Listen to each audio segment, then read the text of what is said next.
Karibu kwenye YouTube channel ya Malecom. Tunakuletea matukio yote. Kupata matukio yote haya, tafadhali bonyeza subscribe button nyekundu iliyoko chini ya video hii na kisha uguse alama ya kengele. Asante sana. Naam, uhali gani mdau wa Malecom popote ulipo, karibu sana kwenye kijiwe chetu cha michezo. Tujuzane yale yote ambayo ni ya kimichezo ya ndani ya nchi na yale ya kimataifa. Kama ulivyo utamaduni wetu wa kiungwana kabisa, kama wewe ni mdau kindakindaki wa michezo, hususan mpira wa miguu, basi bofya alama ya dole gumba chini ya video hii kama ishara ya kusapoti mpira wetu uzidi kusonga mbele. Maoni yako pia ni ya muhimu sana. Tuambie unatufuatilia Malecom ukiwa maeneo gani, na utuambie maoni yako juu ya taarifa hii ambayo tumekuletea. Taarifa kubwa tulionayo hivi sasa inatokea kule katika viunga vya Msimbazi Simba, ambako tunaambiwa ni kama kuna moshi mweusi unaonekana kwa mbali, huku wengine wakisema ni kama bundi ameng'ang'ania katika viunga vya Msimbazi, mitaa ya Kariakoo, ambako unaambiwa kuna dalili kubwa kwamba kuna mgogoro kati ya viongozi na mashabiki. Hili linatokana na kuahirishwa kwa mechi ya dabi na kuchezwa tarehe 25 badala ya tarehe 15 kama ambavyo ilitangazwa hapo awali. Hivyo inaonekana ya kwamba baadhi ya viongozi wamekubali kucheza mchezo huo wa dabi tarehe 25, huku wengine wakiwa hawaafiki, kwani wanaamini hawajatendewa haki na wao wanataka mechi ya dabi isichezwe. Hivyo tunaona pia kwa baadhi ya mashabiki ambao kupitia video ambazo zinasambaa katika mitandao ya kijamii wanaonekana wakisema mechi zimebaki mbili tu, Ken Gold pamoja na Kagera Sugar. Hiyo ya dabi wanasema wakacheze viongozi, wao hawaitambui.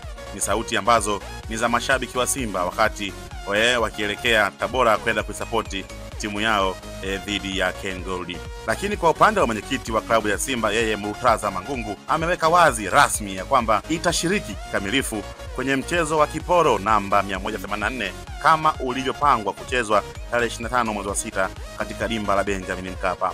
Murtaza Mangungu pia ameweka sawa na kukanusha vikali ya kwamba kuna tetesi ambazo zinaendelea kusambaa mtandaoni zikidai ya kwamba ndani ya klabu kuna mivutano. Anasema kuwa hakuna mgogoro wowote uliopo baina ya wanachama na bodi ya wadhamini. Wote wako pamoja kikamilifu msimu huu na lazima waende kuchukua ubingwa, na tarehe 25 watacheza vizuri kabisa na kuhakikisha wanamkanda mtani. Hiyo ni kauli ya mwenyekiti wa klabu ya soka ya Simba akielezea juu ya kile ambacho kina trendi mtandaoni ya kwamba bundi ameng'ang'ania pale kwenye viunga vya Msimbazi. Viongozi kwa viongozi hawakubaliani, mashabiki nao hawakubaliani, lakini yeye anasema kwamba hali iko vizuri, hakuna mgogoro wowote, yanayosemwa hayapo.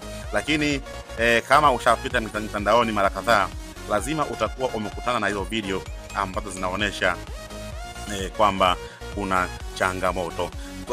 Pia maoni ya baadhi ya wadau kupitia kurasa mbalimbali za Instagram, wengine wanasema ukiona Simba Mangungu anakuwa front kuelezea mambo ya timu, ujue kumeshawaka moto. Yeye huwa anatokea kukiwa na changamoto, lakini mambo yakiwa vizuri wala hawamuoni.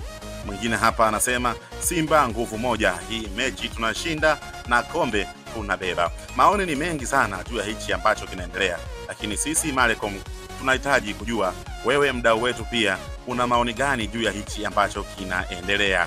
Wengi wanasema Simba wana migogoro, wengine wanasema Simba kupo vizuri. Mashabiki wanalalamika kwamba hawaitambui mechi ya dabi.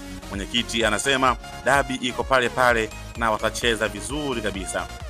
Wewe kama mdau wa Malecom, mdau wa soka, tuambie unalichukuliaje hili swala. Lakini pia kama wewe ni mdau wa Simba, tuambie ungependa timu yako ipeleke timu, ama wewe uko upande gani, dabi ichezwe ama isichezwe. Malecom tupo kwa ajili yako. Kwa heri kwa sasa, mpaka wakati mwingine, bye bye.